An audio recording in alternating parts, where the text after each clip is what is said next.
नमोताय ध्याते गए अरहंताय महान करे मंगल करियो ग्रंथ कर्म को काज जाते मिले समाज सब पावे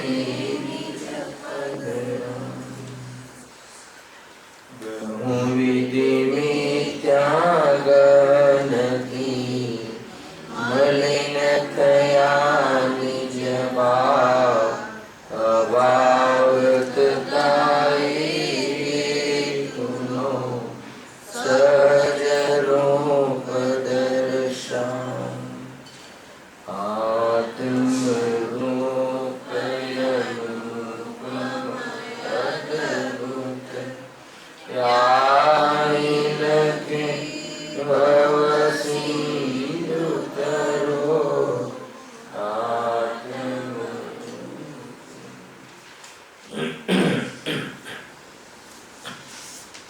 श्री मोक्षमार्ग प्रकाशक ग्रंथ से આપણે શનિ રવિના નિયમિત સ્વાધ્યાયમાં પાંચમા અધિકાર ઉપર આપણે સ્વાધ્યાય ચાલી રહ્યો છે. શ્રી સમેસારની 31મી ગાથા 19 થી લઈને 31 સુધી કરીબ દોઢેક મહિના સુધી આપણે વિષય લીધો. હવે ઘણા સમયના અંતર પછી આપણે ચાલતો વિષય ફરીથી પ્રારંભ કરીએ છીએ. અધિકારનું નામ છે અન્ય મત નિરાકરણ. આ અધિકારના અંતર્ગત આપણે શ્વેતાંબર મત અથવા શ્વેતાંબર મત અનુસાર જે દેવશાસ્ત્ર અને ધર્મનું જે અન્યથા સ્વરૂપ છે એના ઉપર અહીંયા ચર્ચા ચાલી રહી છે. પેજ નંબર ગુરુનું અન્યથા સ્વરૂપ આવે ને આપણે મુનિનું 152. મૂળ ટોપિકનું નામ શું છે? દેવ, ગુરુ અને ધર્મનું અન્યથા સ્વરૂપ શ્વેતાંબર મતમાં. નામ તો જૈન મત છે, પરંતુ એક પ્રકારથી જૈન મતમાં જે ભ્રષ્ટ થઈ ગયા છે, જેનામાં વિકૃતિ આવી ગઈ છે સ્વરૂપ સંબંધી, એ જે મત છે એ મત અહીંયા બતાવવામાં આવે છે અને એનું ખંડન અહીંયા કેવી રીતે કર્યું છે એ પણ અહીંયા પંડિતજી કહે છે. ટૂંકમાં એ દેવ, ગુરુ અને ધર્મ ત્રણ ચીજ એનું અન્યથા સ્વરૂપ છે. મૂળ વાત એ છે કે જેને ધર્મની પ્રાપ્તિ કરવી હોય, જેને સુખી થવું હોય, એને દેવગુરુનું સ્વરૂપ સ્પષ્ટ હોવું જોઈએ કે જે આપણા માર્ગદર્શક છે, જેના માધ્યમથી આપણે ધર્મ પામવો છે. પહેલા તો એ સંબંધી આપણને સ્વરૂપ સ્પષ્ટ હોવું જોઈએ, નિમિત્તોનું, સાચા નિમિત્તોનું જ્ઞાન હોવું જોઈએ, અને એ ધર્મ વિશે જે કહેવાના છે એ ધર્મનું સ્વરૂપ જો આપણને સ્પષ્ટ ના હોય તો આપણે એને પ્રગટ કેવી રીતે કરીશું? એટલા માટે અહીંયા ધર્મની પણ વાત છે. ટૂંકમાં દેવ અને ગુરુ વિતરાગી હોવા જોઈએ અને ધર્મ જે છે એ વિતરાગતા છે. આટલી વાત આપણને ખ્યાલમાં હોવી જોઈએ, એને લઈને આપણે ચર્ચા અહીંયા કરી રહ્યા છીએ. એમાં દેવનું જે અન્યથા સ્વરૂપ છે એની ખૂબ ચર્ચા થઈ ચૂકી છે અને ગુરુનું અન્યથા સ્વરૂપમાં પણ કરીબ 4-5 પેરેગ્રાફની ચર્ચા થઈ ચૂકી છે. પરંતુ આપણે શરૂઆતથી દરેક પેરેગ્રાફમાંથી એકાદ પંક્તિ લઈ અને ત્યાં સુધી આવીને આગળ આપણે વિષય ચલાવીશું. કે ખ્યાલ જ નહીં હોય ને, ગુરુનું અન્યથા સ્વરૂપમાં જે 4-5 પેરેગ્રાફ થઈ ગયા છે, ખૂબ થઈ ગયા છે. ટૂંકમાં પહેલા પેરેગ્રાફમાં શું કહે છે? ગુરુ કેવા હોવા જોઈએ? તો અહીંયા વસ્ત્ર આદિને લઈને અન્યથા સ્વરૂપની ચર્ચા કરી છે. ગુરુના અન્યથા સ્વરૂપનું કેન્દ્ર બિંદુ વસ્ત્ર આદિ જે પરિગ્રહ છે એ પરિગ્રહને લઈને ચર્ચા કરી છે. ગુરુ નિષ્પરિગ્રહી અપરિગ્રહી હોય છે. ગુરુ નિર્ગ્રંથ હોય છે. પંચ મહાવ્રતના ધારક है ना, अहिंसा महाव्रत आदि, सत्य महाव्रत, अचौरी महाव्रत है ना, ब्रह्मचर्य महाव्रत અને अपरिग्रही महाव्रत, આ પાંચ મહાવ્રતના ધારક. એટલે અહીંયા અપરિગ્રહની ઓરથી વાત ઉઠાવી છે કે મુનિરાજ અથવા તો ગુરુ અપરિગ્રહી હોય છે. ઉપર લખ્યું છે મુનિને વસ્ત્રાદિક ઉપકરણનો નિષેધ. ટ્રેડિંગ આપ્યું છે ગુરુનું અન્યથા સ્વરૂપ. એટલે ગુરુમાં કોણ લેવું, કોને લેવું, તો કે મુનિને ગુરુ લેવું, એમ અહીંયા ખ્યાલમાં આવે. તો જ્યારે તમે ગુરુ તરીકે મુનિરાજને નિર્ગ્રંથ દિશા ને પામેલા મુનિરાજને સ્વીકારો છો તો એ તો પરિગ્રહથી રહિત હોય છે. અને તમે 14 પ્રકારના જે પરિગ્રહ છે એને ઉપકરણના રૂપમાં સ્વીકાર કર્યો છે. સાંભળજો, એટલે કીધું વળી ગુરુના સ્વરૂપને પણ અન્યથા પ્રરૂપે છે. મુનિને વસ્ત્રાદિક 14 ઉપકરણ કહે છે. વસ્ત્રાદિક શું છે? નીચે નામ આપ્યા છે, થઈ ગયું છે. વસ્ત્ર, પાત્ર, ઘણું બધું છે. તો એ વસ્ત્ર આદિ, વસ્ત્ર, પાત્ર, મકાન, રોટલાની વ્યવસ્થા, ટૂંકમાં રોટી, કપડા, મકાન, આ 3 પ્રકારની સમસ્યાઓ અને આ 3ની સમસ્યા અને આ 3ના પ્રયત્ન કયા કોને હોય છે? ગ્રહસ્થને હોય છે. જે હજુ એ વસ્ત્ર આદિ અને આહાર આદિની વ્યવસ્થા, સ્થાનક આદિની વ્યવસ્થામાં જે ઉપયોગ રહેતો હોય એવો જીવ ગુરુ કેવી રીતે હોઈ શકે? મૂળે છે. અરે જે અહીંયા પરિગ્રહ ગણાવ્યા છે એને તમે ગુરુનું ઉપકરણ કહો છો. ઉપકરણ એટલે સાધન, અને સાધન એટલે અને ઉપ એટલે ઉપચારથી સાધન. ઉપકરણ નો અર્થ થાય એને પરમાર્થથી કરણ કોણ છે? રત્નત્રય. અહીંયા એમ કહે છે. અને ઉપચારથી કરણ કોણ છે? તો કે 28 મૂળગુણ પરિણામમાં અને બાહ્યમાં સાચા જીવશાસ્ત્ર. બરાબર છે. તો અહીંયા તો તમે વસ્ત્ર આદિને ઉપકરણ કહો છો. તો અમે પૂછીએ છીએ કે મુનિને નિર્ગ્રંથ કહે છે, એમને ત્યાં પણ મુનિને નામ તો નિર્ગ્રંથ આપ્યું છે. બરાબર. તથા મુનિપદ લેતા 9 પ્રકારે સર્વ પરિગ્રહના ત્યાગ વડે મહાવ્રત અંગીકાર પણ કરે છે. એમના ત્યાં જે ગુરુ છે એ પણ 9 કોટી અને 9 પ્રકાર એટલે 9 કોટી એ સર્વ પરિગ્રહ, 9 કોટી કરવું, કરાવવું, અનુમોદવું, હે ને, એ રીતે સર્વ મન વચન કાયા દ્વારા કરવું, કરાવવું, અનુમોદવું, એમ 9 પ્રકાર થયા. તો 9 પ્રકાર મતલબ કે અનુમોદના બી ન કરે એ મકાનમાં રહેવા જેવું છે, વેપાર આદિ કરવા લાયક છે. ગ્રસ્ત જીવનમાં વેપાર હોય પણ કરવા લાયક છે એમ નહીં. સમ્યક દ્રષ્ટિ ગ્રસ્ત જીવનમાં વેપાર આદિમાં દેખાય, પણ આ કરવા લાયક છે કે આનાથી મને સુખ મળશે કે આનાથી મને અનુકૂળતા અર્થાત નિરાકુરતા મળશે, એ વાત માનતા નથી. મૂળ વાત એ છે. ટૂંકમાં તો અહીંયા તો બહુ ગુરુની વાત છે. ગુરુમાં તો કહે છે કે એમને તું સર્વ પરિગ્રહનો ત્યાગ કર્યો છે. અને તમે અહીંયા કહો છો તો ત્યાં તો વસ્ત્ર આદિ પરિગ્રહ થયો અને તમારા જે ગુરુ છે તો વસ્ત્ર આદિને ધારણ કરે છે. બરાબર, આટલી વાત થઈ. તો પછી જો છે જો વસ્ત્રાદિ પરિગ્રહ છે, પહેલા પૂછ્યું વસ્ત્રાદિ પરિગ્રહ છે કે નહીં. જો છે તો ત્યાગ કર્યા પછી તેઓ શા માટે રાખે છે? પહેલા તો તમે 9 પ્રકારે અહીંયા કહ્યું ને સર્વ પરિગ્રહનો ત્યાગ કર્યો. સર્વ પરિગ્રહમાં વસ્ત્ર આવી ગયો. જ્યારે એનો ત્યાગ કરવાની વાત આવી તો પરિગ્રહ થયો કે ન થયો? ઉપકરણ થયું કે પરિગ્રહ થયો? વસ્ત્ર આદિ લખ્યું છે, વસ્ત્ર પાત્ર બધું લઈ લેવું, વસ્ત્ર મકાન આદિ સર્વ. તો કહે છે કે એ પછી એને એ પરિગ્રહ થયો. તો એ પરિગ્રહ છે તો પછી એનો ત્યાગ કર્યા પછી જ્યારે એનો ત્યાગની વાત તમે કરો છો, વચનમાં ત્યાગ કર્યો એમ કહો છો, તો પછી રાખો છો શા માટે? અને જો પરિગ્રહ નથી તો ગ્રસ્ત જીવનમાં જે રાખે છે વસ્ત્ર આદિ, એને તમે નિષ્પરિગ્રહી કહો.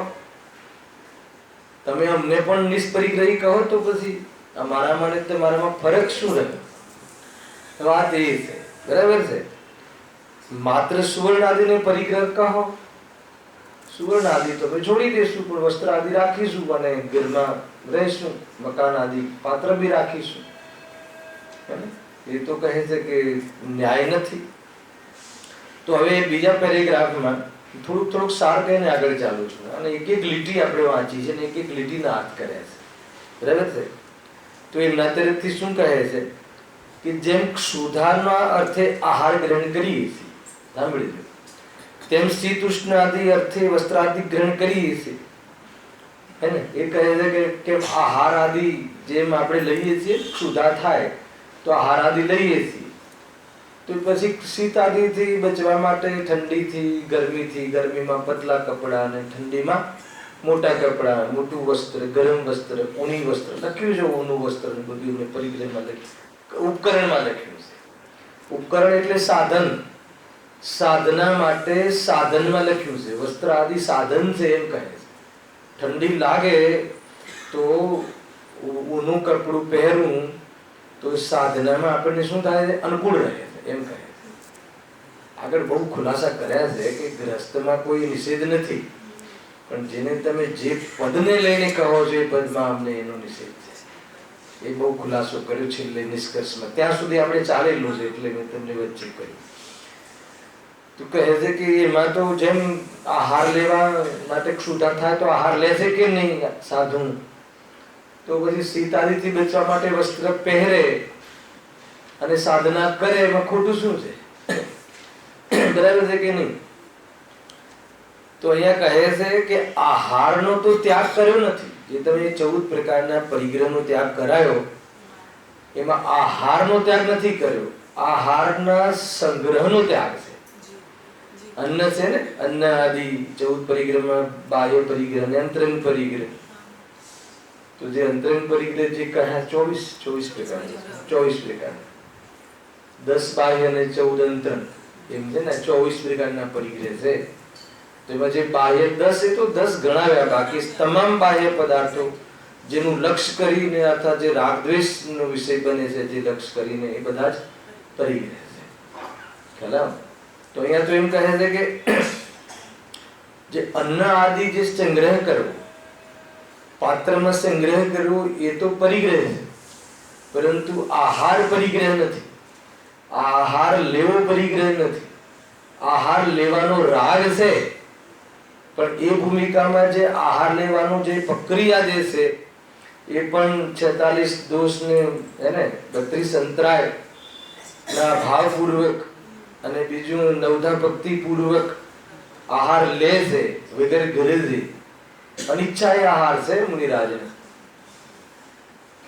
તો એ પરિગ્રહમાં નથી આવતું. યાચના કરીને લે, શરીરની પૂર્તિ કરવા લે. અહીંયા તો એમને એકવાર પરિણામ આવે છે, તો પરિણામ આવે છે તો આરંભ રહિત, જરા પણ આરંભ નહીં, સ્વયં બી આરંભ ન કરે. આરંભ પરિગ્રહનો ત્યાગ છે સાધુને, આરંભ બી નથી અને પોતાના નિમિત્તથી કોઈ આરંભ કરી અને ઓર આવે તો પણ એનો ત્યાગ. એટલા માટે એમને વાસ્તવમાં આ હાલનો પણ ત્યાગ જ સમજો એમ અહીંયા કહે છે. પણ અન્નાદિ કોઈ લેવાનો રાગ એમને ગયો છે એમ નથી કે એને 1 થી લઈને 6 ગુણસ્થાન સુધી આહાર સંજ્ઞા કહી. 6ઠા ગુણસ્થાનમાં આહાર લેવાનો ભાવ જે 6ઠું ગુણસ્થાન, પણ નીચલા ગુણસ્થાનમાં જે રીતે આહારનો જે ક્વોલિટીનો ભાવ આવે છે, આહાર લેવાનો રાગનો, એ ક્વોલિટીનો 6ઠા ગુણસ્થાનમાં નથી. બહુ જ અલ્પ માત્રામાં હોય છે અને એકાદ વાર આવે તો આવે, એક વારથી વધારે વાર એમને આહારનો ભાવ આવતો નથી. અને બહુ અલ્પ માત્રામાં, બહુ પતલો રાગ હોય છે, પાણીમાં ખેંચેલી લકીર જેવો રાગ હોય, અને આહાર ન આવવા બરાબર છે. અને આહાર લેવાની જે વિધિ છે એ વિધિમાં રંચ માત્ર પણ કોઈ ગરજ નહીં, કોઈ યાચના નહીં, કોઈ અપેક્ષા નહીં, સામેવાળા જીવને કોઈ દુઃખ પહોંચે, બોજો લાગે તો ભાવ ઉભો રહે નહીં ભોજનનો, હે ને, કોઈ પ્રસન્ન ચિત્તથી વગર એમના માટે આરંભ કર્યા વગર સ્વયંના ભોજનમાંથી આપવાનો ભાવ કોઈને આવે ભક્તિપૂર્વક, અને ભક્તિ ના હોય તો સમજી લેવાનું કે એને બોજો છે, અને કોઈ કષ્ટ લાગતું હોય, કોઈને કષ્ટ હોય, અંદરમાં ખ્યાલ આવી જાય તો એ ભોજનનો ભાવ મુનિરાજને આવતો નથી ત્યાં. એમ કહે છે. એટલે એમનો આહારનું કોઈ પરિગ્રહમાં ગણાતું નથી. આહાર બી પરિગ્રહમાં ત્યારે ગણાય કે પંચેન્દ્રિયની પૂર્તિ માટે લે, તો એ પરિગ્રહ રૂપી પાપમાં જાય. પણ એમને એવું પરિણામ હોતું નથી. જો પાંચ ઇન્દ્રિયના તો કોઈ વિષય જ નથી, અને સર્વ સાવધ યોગનો તો એમને પાપનો તો દીક્ષા લે ત્યાંથી ત્યાગ હોય છે. અને એટલે કોઈ પાપના પોષણ માટે કે કોઈ અન્ય ભોગોની પ્રવૃત્તિ વિશેષ થાય એને બરાબર સક્ષમ રીતે થઈ શકે એવી જાતિની જો કોઈ વાત છે નહીં ત્યાં. એટલે બીજા પેરેગ્રાફમાં એમ કહ્યું છે, જો છેલ્લી લીટી લખી છે બોલ્ડ અક્ષરે, કે વસ્ત્રાદિકનો સંગ્રહ કરવો વા પહેરવા એ સર્વ પરિગ્રહ છે, અને આહારનો સંગ્રહ કરવો પરિગ્રહ છે, પણ આહાર લેવો એ પરિગ્રહ નથી. સ્પષ્ટ લખ્યું છે અંદરમાં, આ તમને મૌખિક રીતે કહ્યું છે.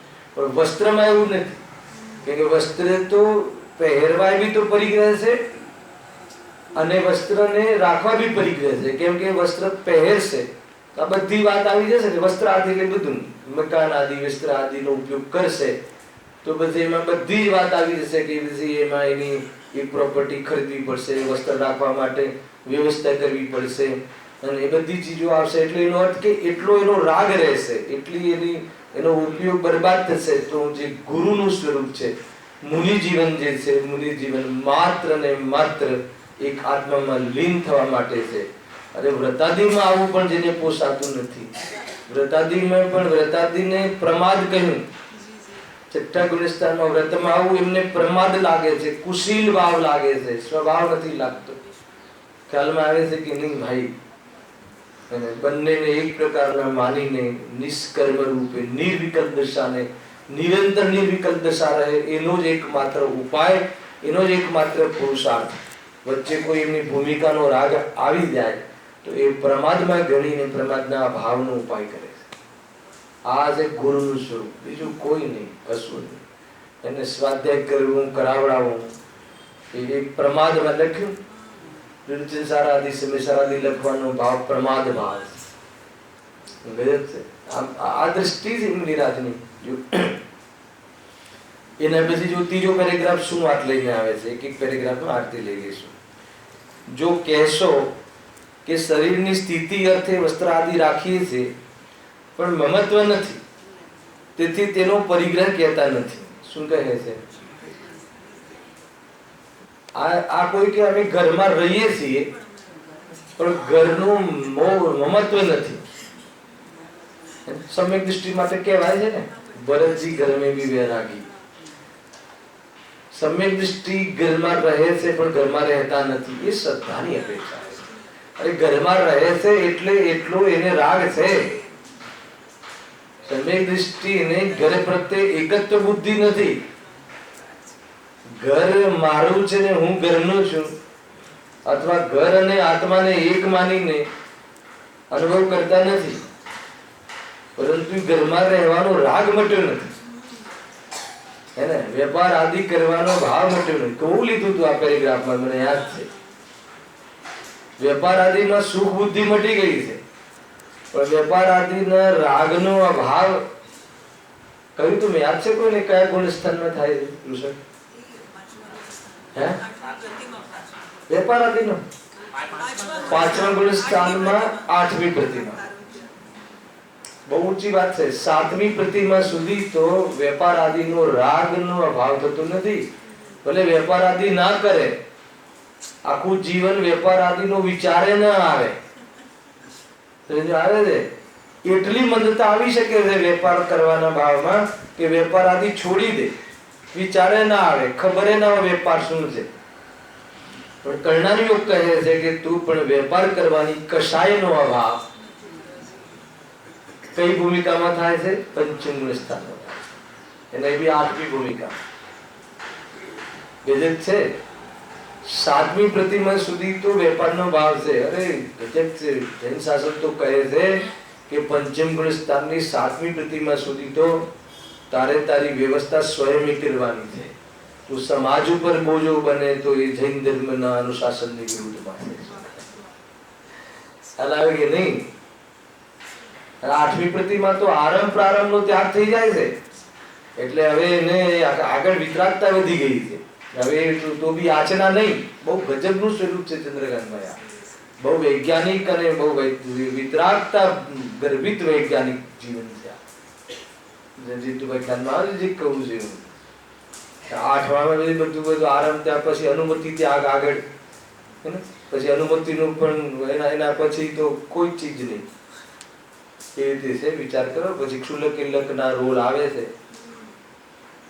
એટલે વિતરાગી થતો જાય છે. પછી પોતાના માટે કોઈ જે બી એને જેનું પાસે પૈસા હોય એમાં આ તો એની વ્યવસ્થા એની રીતે કરે છે. પછી પતી ગયું. સમાજ ઉપર બોજો નહીં. 7મી પ્રતિમા સુધી તો પોતે કમાઈને કરે છે. અને 8મી પ્રતિમામાં આવે એના પૂર્વમાં એની એવી તૈયારી હોય છે કે મારે મારું જીવન મારી રીતે ચાલી શકે. એને એ રીતે છે. પછી ઉદિષ્ટાહારનો ત્યાગ ને બધી પ્રતિમાઓ આગળ આગળ આગળ થતી જાય. ઘરમાં રહે પણ એ રીતે વિતરાગી થઈને રહે છે. છતાં પણ કહે છે કે ગ્રસ્ત જીવન છે. એને ઘરનો રાગ છે. સંયોગમાં ઘર છે ને, જેને સહી રાગ ના હોય ગ્રહસ્થ ઘરનો, એને સંયોગમાં ઘર ક્યારેય ના હોય. નિયમ છે. નિમિત્ત નૈમિત્તિક સંબંધ છે.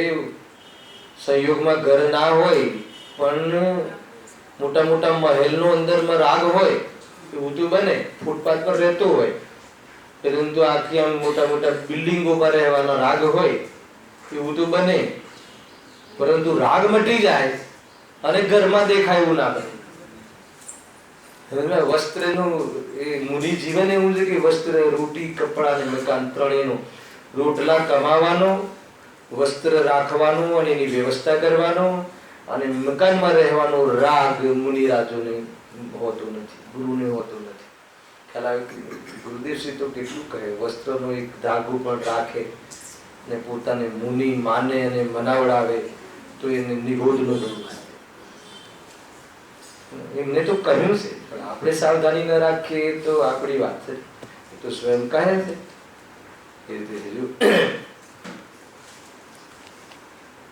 જો કહેશો કે શરીરની સ્થિતિ અર્થે વસ્ત્રાદિ રાખીએ છીએ પણ મમત્વ નથી, તેથી તેને પરિગ્રહ કહેતા નથી. અમે ઘરમાં રહીએ છીએ પણ અમને ઘરનો મોહ નથી કે એમ નથી, એવું ના બને. પણ સદ્ધાનમાં તો જ્યારથી સમ્યક દૃષ્ટિ થયો ત્યારથી સર્વ પરદ્રવ્યમાં મમત્વનો અભાવ થયો છે. એટલે એ અપેક્ષાએ તો ચોથું ગુણસ્થાન જ પરિગ્રહ રહિત કહો ને. નથી. અરે તું તો એમ કહે છે કે તને તો આત્માની ખબર નથી અને સ્વપનનું ભેદ વિજ્ઞાન નથી. પણ જેને સ્વપનનું ભેદ વિજ્ઞાન છે, શુદ્ધાત્માની દૃષ્ટિ છે, પરદ્રવ્યમાં અહમ બુદ્ધિ નથી, એવા સમ્યક દૃષ્ટિને, ઘરમાં રહેતા સમ્યક દૃષ્ટિને શું નામ આપશો? બોલ. ચોથા ગુણસ્થાનનું નામ શું છે? અવૃત્તિ સમ્યક દૃષ્ટિ, અસંયમી સમ્યક દૃષ્ટિ. તો ભાઈ તમે એને અપરિગ્રહી કહો. એને પછી ચોથા ગુણસ્થાનનું નામ તમે અપરિગ્રહી શું કામ રાખ્યું? એ ગ્રહસ્થ જીવનનું ચોથું પાંચમું ગ્રહસ્થ જીવનમાં ના ગુણસ્થાનો છે. અને એમાં ચોથું ગુણસ્થાન અસંયમી ને પાંચમું ગુણસ્થાન એક દેશ સંયમનું છે. ત્યાં બી પૂરું સંયમ નથી. તો પછી એ લોકોને જયારે તમે અપરિગ્રહી અહીંયા નથી કીધું આચાર્ય ભગવાને, તો તમે વસ્ત્ર રાખો છો અને કહો છો કે અમને મમત્વ નથી અને તમે અમને નિષ્પરિગ્રહી તરીકે સ્વીકાર કરો કે આ વાત તો કે જૂઠી છે. કેવી રીતે સ્વીકાર કરે? સમજમાં આવે છે કે નહીં ભાઈ? વસ્ત્ર આદિ સહિત વસ્ત્રનો રાગ હોય, અંદરમાં એવી જાતિની વાસના હોય, એ ગુરુ ના હોઈ શકે. વસ્ત્રનો ત્યાગનો ભાવ નથી આવતો એનો અર્થ એ થઈ ગયો કે હજુ એને એટલો રાગ અને અંદરમાં વાસના પડી ગઈ. ભલે આખા જીવન દરમિયાન એક વાર બી પરિણામ ના આવે સ્ત્રીનો સંપર્ક કરવાનો, પણ કહે છે કે વસ્ત્રનો ત્યાગ નથી એટલે એને એ પ્રકારની વાસનાનો ભાવનો અંદરમાં બ્રહ્મચર્ય બ્રહ્મ ભાવ પ્રગટ નથી થયું, એને અબ્રહ્મચર્ય. ભલે સ્ત્રી ન રાખે આખું જીવન, અને સ્ત્રી ન રાખે અને સ્ત્રીનો સંપર્ક બી ન કરે અને પરિણામ બી ના આવે, મારે તો ત્યાં સુધી લઈ જવું, છતાં પણ વસ્ત્ર સહિત હોય તો એને બ્રહ્મચર્ય વ્રત ના આવે. એને ચોથા ગુણસ્થાને બ્રહ્મચર્ય વ્રત ના આવે. પાંચમા ગુણસ્થાને અણુવ્રત તરીકે બ્રહ્મચર્ય વ્રત કર્યું છે. અણુવ્રત, મહાવ્રત નહીં. એક દેશ ત્યાગ છે અબ્રહ્મ ભાવનો. બાહ્યમાં કોઈ સહયોગ રાખવાની વાત છે, પરિણામ ના હોય તો સહયોગ હોય જ નહીં. પણ તમે તો તું તો જુદું કહે છે કે સહયોગ છે પણ પરિણામ નથી. શું કહ્યું? પરિણામ ના હોય, કશાય મટી ગયું હોય તો નિયમથી સહયોગ ના હોય. પરંતુ તું તો એવો દાવો કરે છે કે સહયોગમાં અમારે બધું છે, વસ્ત્ર આદિ, પરંતુ અમને મમત્વ નથી. તો કે તું જૂઠું બોલે છે, કેવું હોય છે. વસ્તુ સ્વરૂપથી વિરુદ્ધમાં વાત છે. કેટલી જોરદાર વાત છે. એટલે કે અપેક્ષા ચોથું ગુણસ્થાન પરિગ્રહ રહિત કહું. હવે તથા જો પ્રવૃત્તિમાં મમત્વ નથી તો ગ્રહણ કેવી રીતે કરે છે? રાગ નથી તો બધી ગ્રહણ શું કામ કરે છે? રાગ ના હોય તો પ્રવૃત્તિ ત્રણ કાળમાં ના હોય. આવ્યું ને સિદ્ધાંત ભાઈ. જો રાગ હોવો જુદી વાત છે, અને બહારમાં પ્રવૃત્તિ સુધી રાગ ન લંબાવો એ અલગ વાત છે. પ્રવૃત્તિ સુધી ન લંબાય તો એટલો મંદ હોઈ શકે છે, પણ રાગ નથી એમ નહીં. તમે કોઈ તમારો કોઈ વેપાર આદિ કોઈ અન્યને સોંપી દો, બરાબર છે, કોઈનું બધું મેનેજમેન્ટ ને બધું તમે એના ફિક્સ એને પગાર આપીને હું આખા વર્ષમાં એક વાર બી જોવા નહીં આવું, તો તમે એમ માનો છો કે વેપારનો રાગ જતો રહે? હા, એટલો મંદ તો છે કે ભાઈ મારે એટલું ઉલજીને નથી કરવું કે જેથી આત્મકલ્યાણ ન સાધી શકું. એ ઠીક છે, પરંતુ કોઈ કહે કે અમને વેપારનો મમત્વ નથી, તો કે એ વાત ખોટી. આગળ બહુ બધું ખુલાસા કર્યા છે. જો માટે વસ્ત્રાદિ ગ્રહણ દાન જ્યારે છૂટશે ત્યારે જ નિષ્પરિગ્રહી થશે. ટૂંકમાં આ એ રીતે એ લોકો પરિગ્રહ સહિત હોવા છતાં તમે અમારા ગુરુને નિષ્પરિગ્રહી કહો. કેમ કે વસ્ત્ર તો આગળ શું કહ્યું કે એ તો એ વસ્ત્ર રાખીને સાધના, હજી ફરીથી કહેવા વાળા છે કે જે શીત આદિ જેમ આહાર લેવો પડે છે ક્ષુધામાં, તો એમાં આપણે વસ્ત્ર આદિ શીત આદિથી બચવા માટે રાખે, તો એમાં શું મોટી ખોટી વાત થઈ ગઈ હે ને? અમે અમારી સાધનામાં તો કોઈ કમી નથી, માત્ર ઘર છોડી દીધું છે. તો ઘરનો રાગ, ગ્રહસ્થપણાનો ત્યાગ એટલે વસ્ત્ર, પાત્ર, વેપાર, વ્યવહાર બધો ત્યાગ. ગ્રહસ્થપણાના ત્યાગ ખબર? ગ્રહસ્થમાં એકત્ર બુદ્ધિનો ત્યાગ એ સમ્યક દૃષ્ટિ, અને સમસ્ત ગ્રહસ્થપણું છૂટી જવું. એટલે કોઈ પણ રોટી કપડા મકાન એ જ ગ્રહસ્થપણું છે. સમસ્તનો રાગ છૂટી જવું. હવે એને વસ્ત્રની કોઈ અપેક્ષા નહીં, મકાનની કોઈ જરૂરત નહીં, રોટલાની કોઈ ગરજ નહીં, હે ને? કોઈ હવે કોઈને એમ થાય કે પંચમકાલમાં કોઈને આહાર આપવાની વિધિ ખબર નથી, તો કોઈને એવું થતું હશે, કોઈ એવો જીવ હોય સમ્યક જીવ કે એટલા માટે હું નિપુણ નથી લેતો, આહાર નહીં મળે, ઉદિષ્ટ આહારનો ત્યાગ હોય છે મુનિરાજોને, તો કોઈને એવું થતું, કોઈ કે હવે એટલા માટે આપણે આ પંચમકાલમાં મુનિ બનવાનું આપણે હમણાં મુલતવી રાખીએ છીએ. કેમ કે એવા જાતિના કોઈ બહારમાં આપણા શિષ્યો કે વિદ્યાર્થીના શ્રાવકો બી ન રહ્યા કે આપણને આપણી જે ભૂમિકા અનુસાર આહાર આપે. અરે એવી ચિંતા કરે તો એ મુનિ ક્યારે ના થાય? આહાર મળશે કે નહીં મળે તો કહે છે કે એવી બુદ્ધિ ચિંતા પૂર્વક જો રહે તો એના માટે આહાર શું થઈ ગયું? પરિગ્રહ થઈ ગયું. અરે એને કોઈ ચિંતા નથી હોતી. વર્ષો સુધી આહારનો યોગ ન મળે, વિધિ ન મળે તો ના મળે, તો એટલો રાગ હોતો નથી. કેમ ના મળે એનો કોઈને વિધિ ખબર નથી. 6 મહિના સુધી આવ્યા ને ઋષભ મુનિરાજ, કોઈને વિધિ ખબર નહોતી, તો એ તો સેકન્ડોના બી અસંખ્યાત ભાગના ભાવ આવતા હોય, સમજી લો ને. અંતર્મુરત જે બી થયું કે જતા રહ્યા ભાવ આવે તો પરીક્ષા કરવા આવતા હતા. બહારમાં વિધિ ન મળવી ને આ બાજુ પરિણામ ન રહેવું, અને પોતાના સ્વરૂપમાં પુરુષાર્થ મોકળાશ મળી, પુરુષાર્થ માટે ઓર વિશેષ બહારમાં અનુકૂળતા મળી. જ્ઞાની એમ વિચારે છે. અજ્ઞાની આહાર ના મળે તો એમ વિચારે કે ધર્મ કઈ રીતે કરે. જ્ઞાનીને આહારનો યોગ ના થાય તો એમ થાય કે ઓર 3-4 મિનિટ આપણે સેવ થઈ ગઈ, બચી ગઈ. ક્યાંથી ચિંતન ને દ્રષ્ટિ આવે છે કે નહીં? તો શાંતિથી વિચાર કરજો. જો હજુ તો એ કહે છે કે નહીં તમે માનો. હવે એના તર્ક જુઓ બીજા.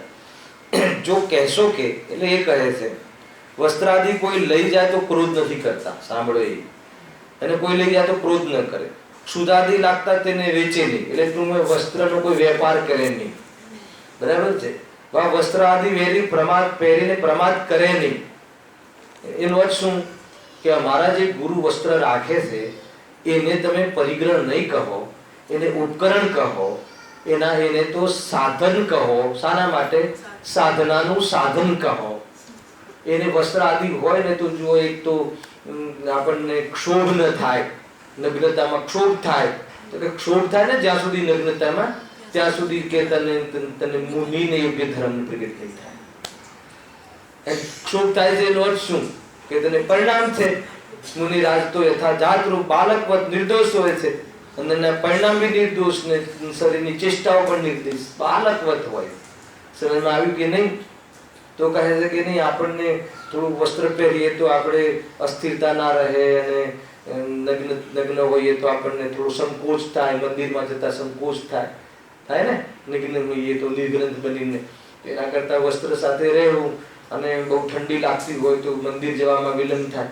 અને અમે તો મંદિર જઈ શકીએ એટલે કપડાં પહેરીએ. તને ખબર? તું ધીરે ધીરે પછી તું એમ કહીશ કે અમે જંગલમાં રહીને આપણે ડર લાગે એના કરતા બહુ સિક્યોર મકાનમાં રહીને ધર્મ કરીએ તો એ વાત આવી. પછી એમ થાય કે આહારમાં પછી કોઈ કેવી જાતિના સાઉથમાં જઈએ તો કેવો આહાર આપે અને અહીંયા થોડું કઈ બી થોડી આગળ પાછળ થઈ જાય છે ખાવામાં તો કેવી શરીરની સિસ્ટમ બગડી જાય છે. તો પછી અમને ધર્મમાં શું થાય છે? ધર્મ કરવાનું છૂટી જાય છે.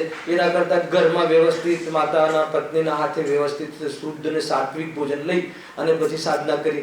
તો તું સંસાર જ ચાહે છે. પછી આ વાતો આવશે કે નહીં આવે? હે ને? હજી સુધી વસ્ત્ર સુધી આવ્યું છે, ફ્લેટ સુધી આવી જ ગયું છે. ફ્લેટ સુધી ક્યાં બાકી રહ્યું છે?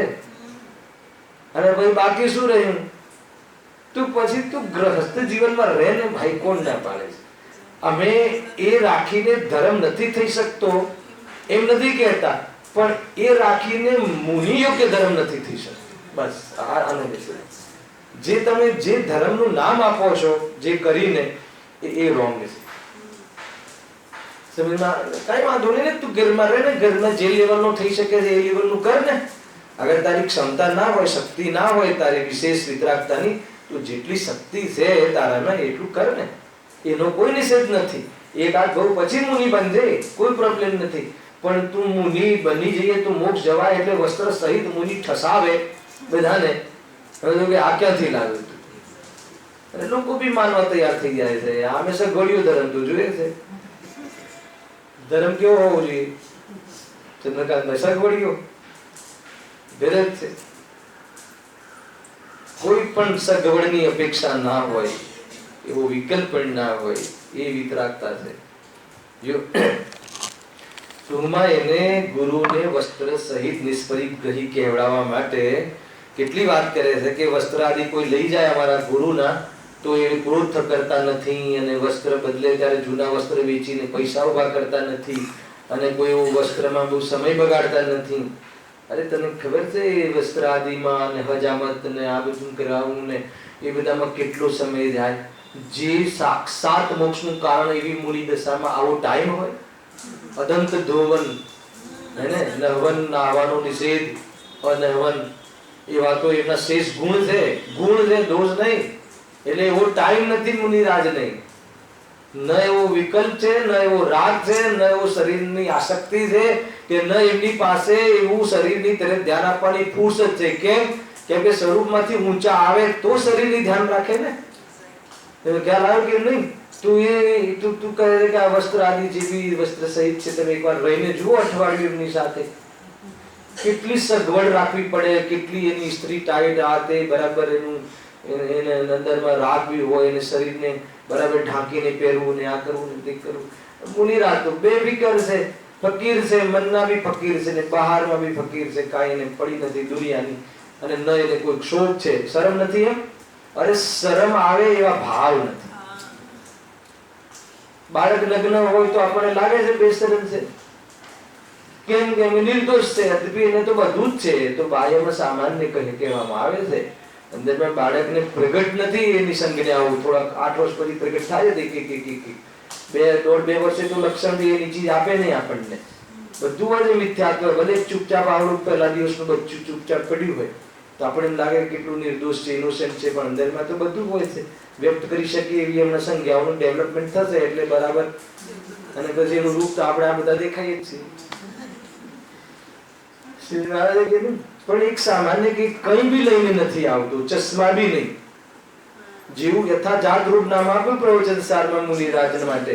યથાજાત રૂપ એટલે જન્મે છે જે રૂપથી, જે રીતે બાળક નરદેહે, એવું સ્વરૂપ મુનિરાજનું હોય છે. કઈ બી લઈને નથી આવતો ને તો કાંઈ બી નથી હોતું મુનિરાજના સંપર્કમાં. ચશ્મા બી નથી હોતા. ચશ્મા રાખે મુનિ નહીં. હવે તમે બહુ દૂર નજર નહીં દોડાવતા, ટૂંકમાં એને કોઈ મતલબ જ નથી. બહારમાં કોઈ સહયોગ, એવો રાગ જ નથી કે મને બરાબર બધું દુનિયા દેખાય ને શાસ્ત્ર વંચાય ને શાસ્ત્રની બી અટક નહીં, કશું.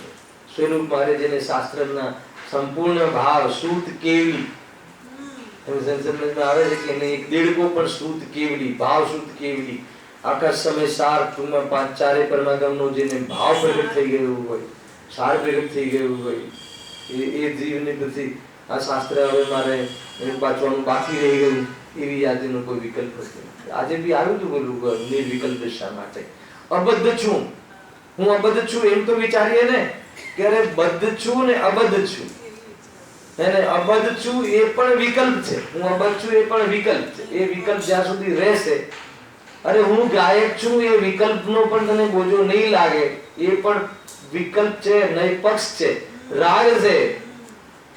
પહેલા હું ગાયક છું એવો વિકલ્પ કરવો એ પણ રાગ છે. એટલો રહેશે ત્યાં સુધી નયાતિક્રાંત નિર્વિકલ્પ દશા નહીં થાય. પછી તું ક્યાં વસ્ત્ર ને પાત્ર ને એનું ધ્યાન રાખવું ને મોટા મોટા ડમાચા ને પછી એ લઈને બધું ફરવું ને કેટલા રાગવેશ થતા હશે. જો અહીંયા તો તોડ બી આપે છે, પંડિતજી જે તોડ આપે છે.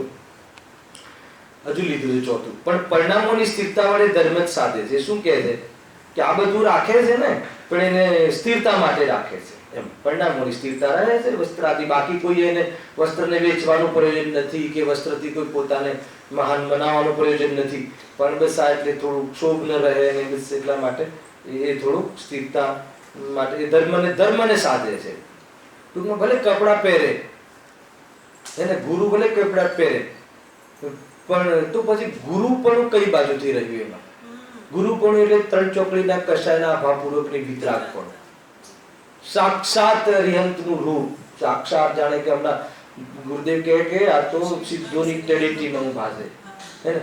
એ તો હમણાં બસ સિદ્ધ બનશે, હમણાં તું એક આંખની પલક કરે એટલામાં સિદ્ધ બની જશે, એટલી તૈયારી વાળા જેવું હોય. અને તું કહે કે વસ્ત્ર અને આટલું બધું પડોજણ રાખે, કેવી રીતે પોસિબલ છે? જો આગળ હવે એનો તોડ આપે છે, એનું ખંડન. હવે બાહ્ય ક્રોધ કરવા નહીં કર. ભલે સમાજના ડરે હું ગુરુ છું તો ભાઈ કોઈ વસ્ત્ર આમ લઈ લે તો ક્રોધ ના કરે, બાહ્યમાં ક્રોધની પ્રવૃત્તિ ના દેખાય, પણ જે વસ્તુ ઈષ્ટ લાગતી હોય એ કોઈ લઈ લે તો એને અંદરમાં ખેદ તો થવાનું છે. એને કીધું જો એના ગ્રહણમાં ઈષ્ટ બુદ્ધિ હોય તો તેના વિયોગમાં અનિષ્ટ બુદ્ધિ થઈ જ જાય. એને માન લો કે જે 4, 5 કે 8, 10 ગુરુ સાથે રહેતા હોય, જે બી સંગ રહેતો હોય, તો કોઈ ગુરુનું કોઈ ધોતિયું કોઈ લઈ લે તો પછી કેવું થતું હશે? જે બી ધોતિયું કે ખેસ કે ઉપરની ચાદર કે ખેસ જે બી કહેવાતું હોય, જે બી નામ હોય, એ વસ્ત્ર બીજા શિષ્ય લઈ લે કે બીજા શિષ્ય, તો એ કેવું થતું હશે? તો કહે છે કે જ્યારે તને એના સહયોગમાં ઈષ્ટ બુદ્ધિ છે તો એના વિયોગમાં અંદરમાં તને અનિષ્ટ બુદ્ધિ હોય છે. પણ પેલાને તો સહયોગ જ નથી, કેમ કે ઈષ્ટ અનિષ્ટ બુદ્ધિ પહેલા તોડી અને પછી સહયોગનો રાગ તોડ્યો. હવે એને શું છે? અને હવે આગળ કેવા વાળા છે પીછી કમંડલ બી, તો કે એના પર બી અધિકાર નહીં. અરે કોઈ સ્થાન પર બી અધિકાર નહીં. એને કોઈ બી જાતિના સ્થાન નથી હોતા કે ત્યાં તો મોટા મોટા ડેરા બની ગયા. ક્યાંથી કઈ? અરે મુનિરાજ ત્યાં કોઈ એક જગ્યાએ બેસે અને આ હાલીમાં નીકળી ગયા અને એક કમ્ફર્ટ હોય જે જગ્યા એમના માટે, બીજું કોઈ મુનિ બેસી ગયું, કોઈ વાઘસિંહ બેસી ગયો, કોઈ બીજું કોઈ વ્યક્તિ બેસી ગયો, તો આવીને ઉઠાડે, ચલો આ તો મારી જગ્યા છે, હું અહીંયા બેસતો હતો, હું વર્ષોથી આ જગ્યા પર બેસીને હું સાધના કરું છું. ખરે હવે તમને બધાને ખબર છે કે કેવી પ્રકારના ઝઘડા થાય છે, તો ક્યાંથી રહ્યું કે પોસિબલ જ નથી. સમજો, બહુ જોરદાર છે ભાઈ. જો આગળ શું કહે છે? હા હા તેના અને તો તેના હાથે યાચના શા માટે કરવામાં આવે? હવે એ વસ્ત્ર રાખશે એટલે એની યાચના બી તો થશે જ ને. વસ્ત્રની કોણ કરશે વ્યવસ્થા? તો એ યાચના વગર થશે તો પૂછવા આવશે, તો ભાઈ કે તમારે કેટલા મીટર જોઈએ છે, કઈ બિલનું છે, બધું જ ચાલે છે, શું છે મતલબ છે. હવે એટલો ટાઈમ હોય, એ ગુરુ હોઈ શકે, એક ગ્રહસ્થ જીવ, જેમ હું તમારી પાસે મારી કોઈ ચીજ મંગાવું અને એવી ચીજ કોઈ ગુરુ મંગાવે તો કેવું લાગે આપણને? આપણને મહિમા આવે એ વ્યક્તિનો, ગુરુ તરીકે આપણે પ્રેરણા લાગે આપણને. સાધર્મી હોઈ શકે, સાધર્મી વાત્સલ્ય જુદી વાત છે, પણ ગુરુની જગ્યાએ કેવી રીતે બેસાડે, કેવી રીતે સંભાળે? વળી વેચતા નથી, કેવું લખ્યું છે પંડિતજી, પણ તે તો ધાતુ રાખવાની પોતાની હિંમતા થશે એમ જાણી વેચતા નથી. કેમ નથી વેચતા ખબર છે? એ પેલા કોઈન બનતા ને, પેલા તો ક્યાં હતી, નોટો જ ક્યાં હતી, એટલે પેલા આના એક આના બે આના રૂપિયામાં લે રોકડા કોઈન, એ જ વિનિમય હતું. હવે વેચે તો રૂપિયા રાખે તો પછી લોકો ધન તો પરિગ્રહમાં નાખ્યું છે એ લોકોએ, તો પછી કે લોકો શું કહેશે એટલા માટે નથી વેચતા, બાકી એ કરે ને. હવે તો બેંક બેલેન્સ શું છે, હવે તો પૂછવાની જરૂર નથી. મુનિના હાથમાં પીછી કમંડલ શોભે, ફોન ન શોભે. હાલાવે કે નહીં? એને અરે આપણે 32મી ગાથા આવા વાળી હતી ને, તો થોડો સાર તો કયો હતો. એની ભૂમિકામાં આવા રાગથી ભાવ્ય શંકર દોષ, એને બી એટેન્ડ નહીં કરીને સ્વરૂપમાં લીન રહે, તો ફોન રાખીને દુનિયાના ખાતા પૂછે. કઈ રીતે લોકોને ખબર નહીં, તો બી લોકોને એક ગુરુના એવા શિષ્યો હોય છે કે મતલબ કે આગ્રહી શિષ્ય હોય છે કે તમે એના વિરુદ્ધમાં બોલીને જુઓ, ખૂન ખરાબો થઈ જાય, એટલી અંધશ્રદ્ધા હોય છે. ખ્યાલ આવે કે નહીં? અહીંયા તો કોઈ સિમંદર ભગવાનની નિંદા કરે તો તું જ્ઞાતા રહે છે, એ માર્ગ છે. અરે સ્વયં કોઈ આપણા મુનિની નિંદા કરે, એને કાંક પાસે એની સ્તુતિ કરે, તો પણ રાગ દ્વેષ કરે, એ વિતરાગ માર્ગ છે. શરીર આવે છે કે જો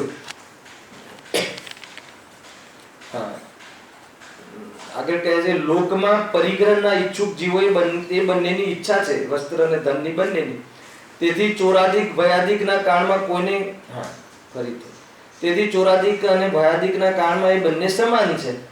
હવે માની લો કે જેને વસ્ત્ર રાખતા હશે, જે બી ગુરુ વસ્ત્ર રાખતા હશે, તો વસ્ત્ર રાખવા માટે થેલી તો રાખતા હશે ને, કે નહીં રાખતા? કોઈ જોયું હશે તમે તો બધા, તમને ખ્યાલ બી હશે. વસ્ત્ર રાખે તો વસ્ત્રને રાખવા માટે કોઈ એ વસ્ત્ર એક વસ્ત્ર રાખે એવું છે? અરે એક લંગોટ રાખે એને બી શ્રાવક કહેશું હમણાં આગળ આવશે અહીંયા, તો એ તો કેટલા વસ્ત્રો થઈ ગયા. તો પછી એક જોડી હોય કે 2-3 જોડી તો હશે કમસે કમ, તો પછી એને રાખવા માટે કોઈ બેગ કે કોઈ થેલી કે કંઈક હશે કે નહીં હોય?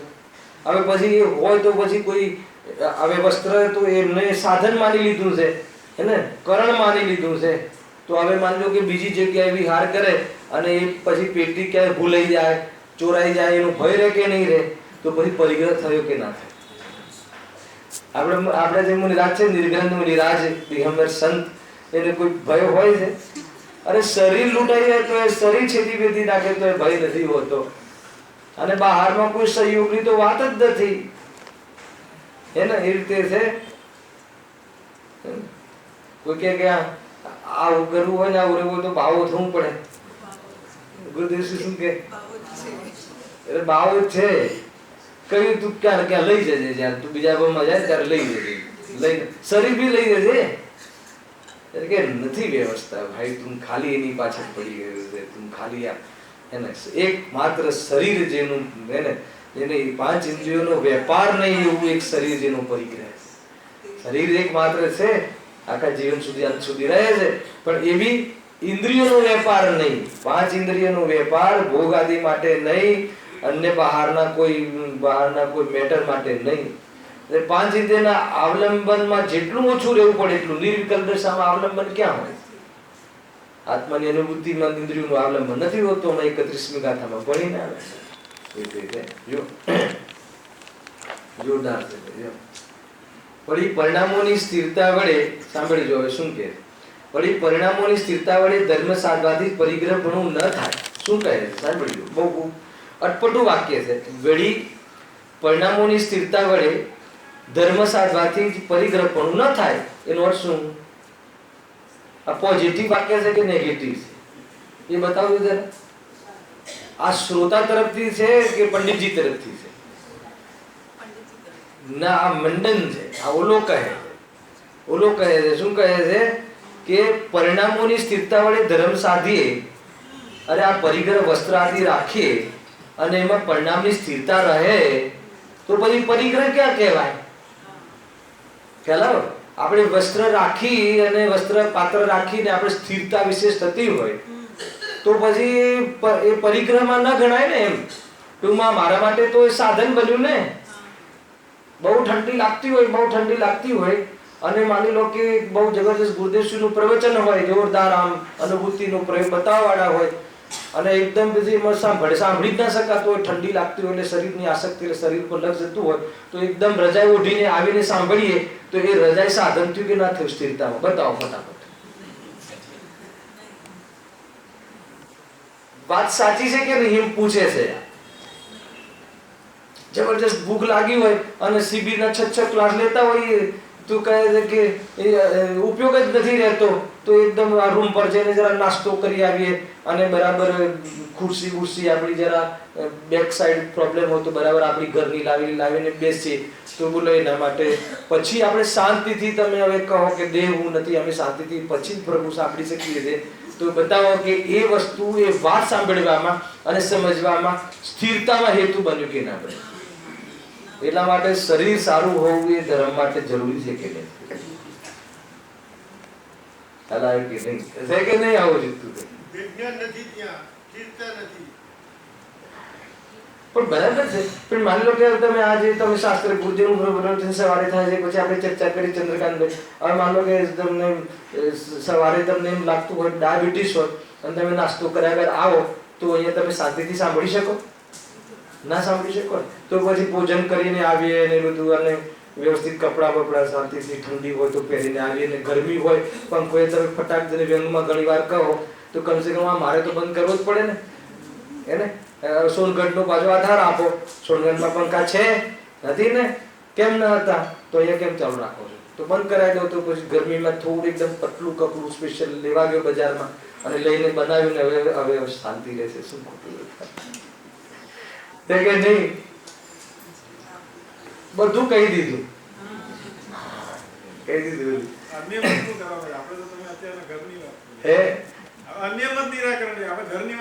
આ તો બગડેલો જૈન છે ને. તો મૂળ જૈન તો એક જ ધર્મ છે. કોઈ સ્થાનક ને શ્વેતાંબર બધા જૈન નથી.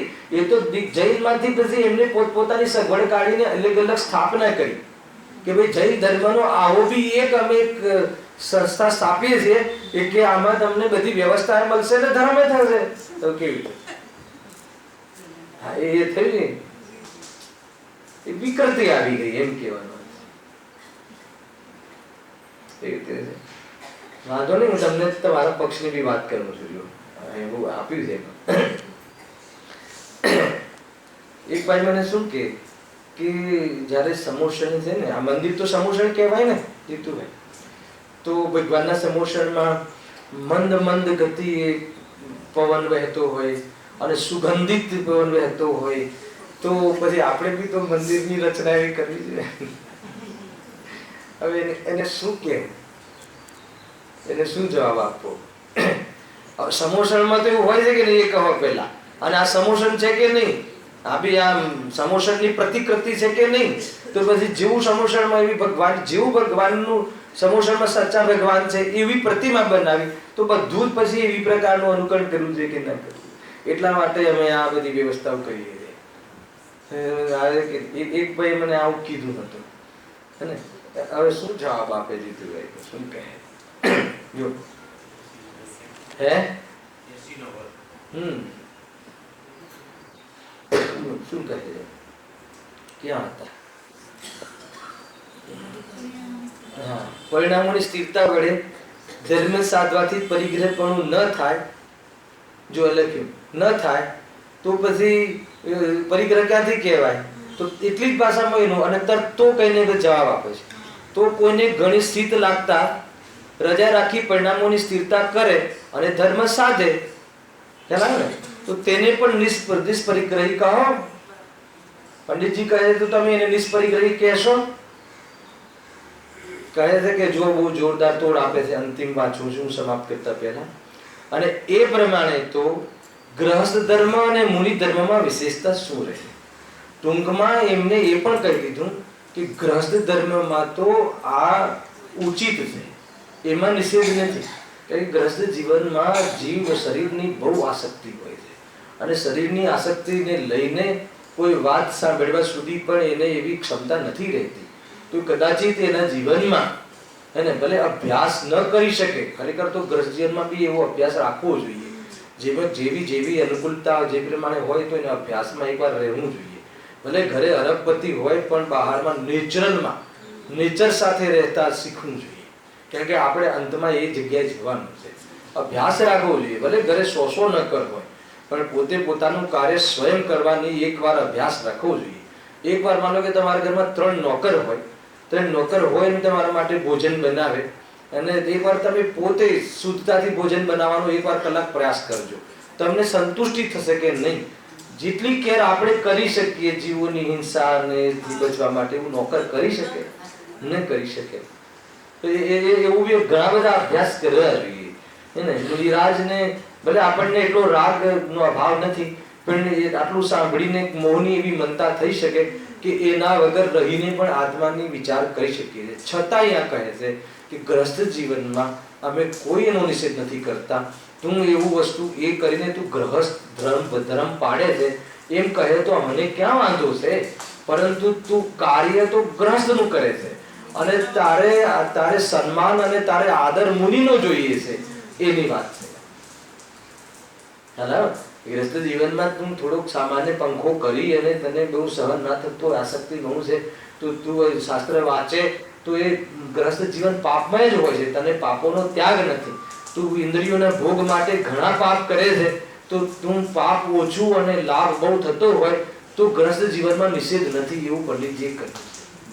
એટલે શું પંખાનો વાંધો? એમ કહ્યું. એ તો કોઈની એવી માનો કે ભાઈ ગ્રસ્થ જીવનમાં તો જે પ્રતિમા છે, ભગવાનની પ્રતિમા છે, મંદિર છે, શાસ્ત્ર ભંડાર છે, એ પણ ગ્રસ્થ જીવનમાં ની સાધના માટેનો પરિગ્રહ છે. હે ને?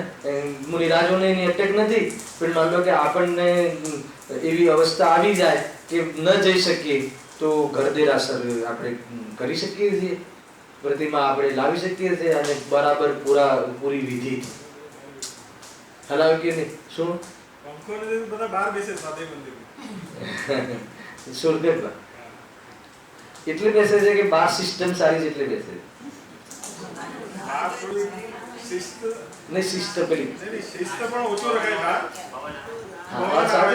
બાર શું હોય ને, બાર હોય તો કોણ આવે છે કોણ જાય છે એ બધી ખબર રહે. થોડીક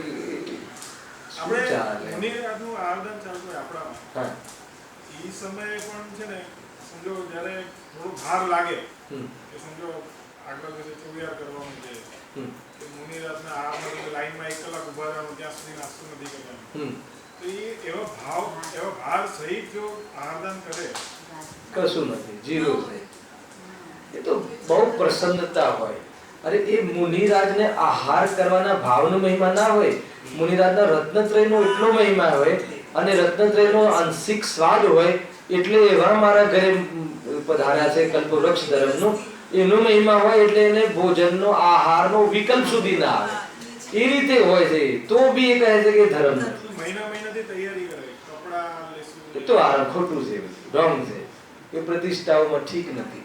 પ્રતિષ્ઠાઓમાં જે એ પ્રતીક બી ના રહ્યું, અને એ એટલો આરામ કરે છે અને પછી એટલા બધા ફળ લાવે ને એટલું બધું કરે છે, એટલી બધી વ્યવસ્થાઓ કરે, શું કહે હવે એનું તો હવે શું થઈ શકે. પરંતુ ઠીક નથી હે ને, અમે ના એની અનુમોદના કરી દેશે કે ન અમે તો એવોર્ડ કરી નાખીએ છીએ પછી એવા પ્રસંગોમાં. આપણે કેમ કે આપણે પોતાને રાગ દ્વેષ છે તે ક્લેશ થાય છે, નિંદાઓ થાય છે, શું કરે એનું. અને આપણે એવા પુણ્ય નથી ગુરુદેવ જેવા કે કોઈ આપણી વાત સાંભળે. મેઇન તો પ્રોબ્લેમ એ છે, સત્ય વાત કહેવા છતાં પણ કોઈ સાંભળે એવા ગુરુદેવ જેવા પુણ્ય જોઈએ. ઘણી બધી વાતો છે, સમય થઈ ગયો ચર્ચા. સહેજાનંદ